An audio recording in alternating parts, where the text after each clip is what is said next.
Hi, my name is Chloe Massey Costales. My pronouns are she, her, hers. I'm Grace Elliott, pronouns she, her, hers. My name is Chris Reynolds. I'm Morgan Kocher. I use they, them pronouns. This is a story about Chloe, Grace, Morgan, and Chris. It's a story about Spectrum, the University of Dayton's Gender Sexuality Alliance. It's about flags, bias, and community, about refusing to waver in the face of surmounting hate. Here is what happened. 2019 fall semester.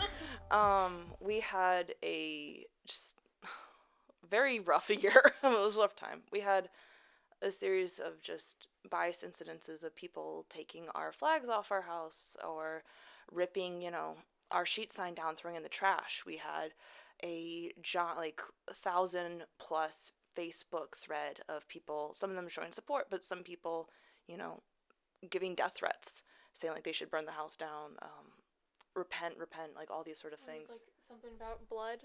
What was blood that comment? makes the grass grow. That was one that someone posted. That was just it's poignant.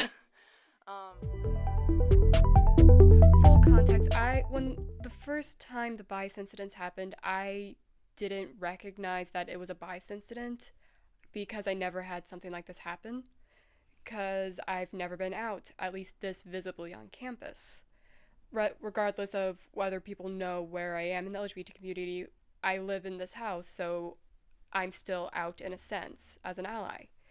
And when the flags were first taken down, I was like, oh, I don't feel physically threatened. But then the longer it went on and the more people talked about it, I was like, oh, this has more meaning to it than it just somebody taking down the flag, somebody taking it away.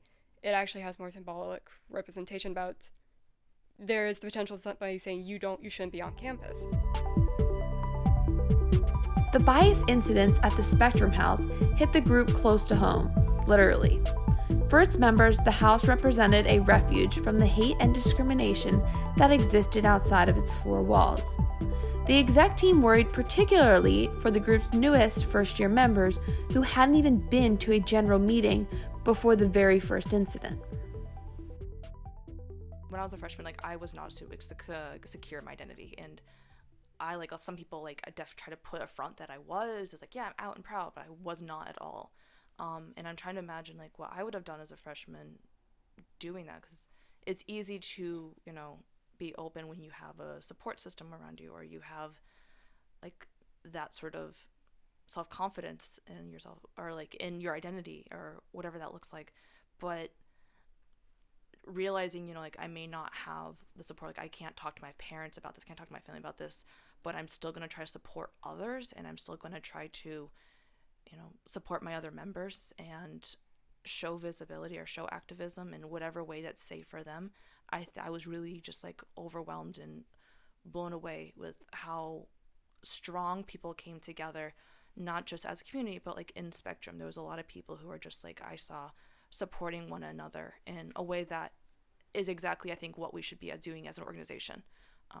It was one of our roughest semesters, but I think it also was one of our most unified semesters. Even just something small, we had members talk about how learning about these incidents really scared them, and how a few people actually considered not being associated with Spectrum as much.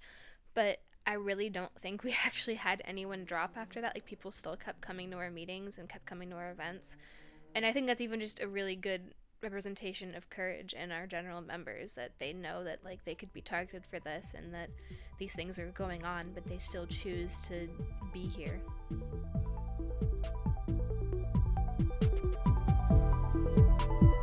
The members of Spectrum did not sign up for the torn down flags, death threats online, and consistent signs of hate from strangers. But when it came their way, they acted with grace, courage, conviction, and a spirit of community. Why? Even if you're not in Spectrum, you are safe on this campus. We're here for all people. We're LGBTQ+ students on this campus have always been here, will always will be here, and they can't get rid of us.